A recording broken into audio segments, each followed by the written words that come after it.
കോഴിക്കോട് വടകരയിൽ ഉപേക്ഷിച്ച നിലയിൽ 3 ബൈക്കുകൾ കണ്ടെത്തി. കുട്ടികൾ മോഷ്ടിച്ച ബൈക്കുകൾ ആണോ എന്ന് പോലീസ് പരിശോധിക്കുന്നുണ്ട്. ബൈക്ക് മോഷണം നടത്തിയ 7 വിദ്യാർത്ഥികളെയാണ് ഇതുവരെ സ്പെഷ്യൽ സ്ക്വാഡ് പിടികൂടിയത്. വിദ്യാർത്ഥികൾക്ക് മുതിർന്നവരുടെ സഹായം ലഭിച്ചതായാണ് സൂചന. കോഴിക്കോട് നിന്ന് ലിനറ്റ് വർഗീസാണ് ചേരുന്നത്.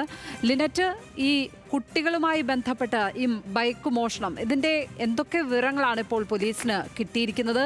കൂടുതലായും ഉപേക്ഷിക്കപ്പെട്ട ബൈക്കുകൾ കണ്ടെത്തുന്ന സ്ഥിതി ഉണ്ടായിട്ടുണ്ട്. ഇതുമായി ബന്ധപ്പെട്ടൊക്കെയുള്ള അന്വേഷണം ഏത് നിലയ്ക്കാണിപ്പോൾ? ലക്ഷ്മി, കഴിഞ്ഞ ദിവസമാണ് വടകരയിൽ 5 വിദ്യാർത്ഥികളെ മോഷ്ടിച്ച ബൈക്കുകളുമായി പോലീസ് കസ്റ്റഡിയിൽ എടുക്കുന്ന സാഹചര്യം ഉണ്ടായിരിക്കുന്നത്. ആദ്യം 5 പേരിൽ നിന്ന് ഇപ്പോൾ മുഴുവനായി പറയുകയാണെങ്കിൽ 7 വിദ്യാർത്ഥികളെയാണ് ബൈക്ക് മോഷണം സംബന്ധിച്ചുള്ള കേസിൽ ഇപ്പോൾ പോലീസ് കസ്റ്റഡിയിൽ എടുത്തിരിക്കുന്നത്. അതിനുശേഷം 5 ബൈക്കുകളായിരുന്നു ആദ്യം കസ്റ്റഡിയിലെടുത്തത്, അതിനുശേഷം 2.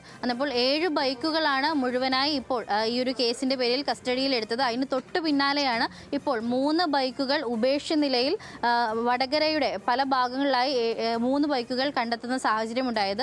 നാട്ടുകാർ വിവരം അറിയിച്ചതിനെ തുടർന്ന് വടകര പോലീസ് സ്ഥലത്തെത്തുകയും അന്വേഷണം ആരംഭിക്കുകയും ചെയ്തിട്ടുണ്ട്. കുട്ടികൾ മോഷ്ടിച്ച ബൈക്ക് തന്നെയാണോ ഇത് എന്ന് അറിയാൻ വേണ്ടിയുള്ള പരിശോധനയാണ് നടത്തുന്നത്. ഇപ്പോൾ 7 ബൈക്കുകളാണ് പോലീസിന്റെ കസ്റ്റഡിയിൽ ഉള്ളത്. അതുകൂടാതെയാണ് മറ്റ് 3 ബൈക്കുകൾ കൂടി വിവിധ സ്ഥലങ്ങളിൽ നിന്നായി, അതായത് വടകരയുടെ വിവിധ ഭാഗങ്ങളിൽ നിന്നായി പോലീസ് കസ്റ്റഡിയിൽ എടുത്തിരിക്കുന്നത്. അതിലുപരിയായി കഴിഞ്ഞ ദിവസം ഈ ഒരു വിദ്യാർത്ഥികളുടെ ബൈക്ക് മോഷണം സംബന്ധിച്ച് ഇതിനകത്ത് മുതിർന്നവർക്ക് പങ്കുണ്ടോ എന്നാണ് ഇപ്പോൾ വടകര പോലീസ് അന്വേഷണം ആരംഭിച്ചിരിക്കുന്നത്. അവരെ പലരും സഹായിച്ചതായിട്ടൊക്കെ തന്നെയാണ് പോലീസിന് ലഭിക്കുന്ന സൂചന. ആദ്യം ഈ ബൈക്കുകളോടുള്ള ഇഷ്ടം കൊണ്ടാണ് തങ്ങൾ ബൈക്ക് മോഷ്ടിച്ചതെന്നും അത് ഉപയോഗിച്ചതിന് ശേഷം പല സ്ഥലങ്ങളായി ഉപേക്ഷിക്കുകയാണ് ചെയ്തതെന്നാണ് വിദ്യാർത്ഥികൾ പറയുന്നത്.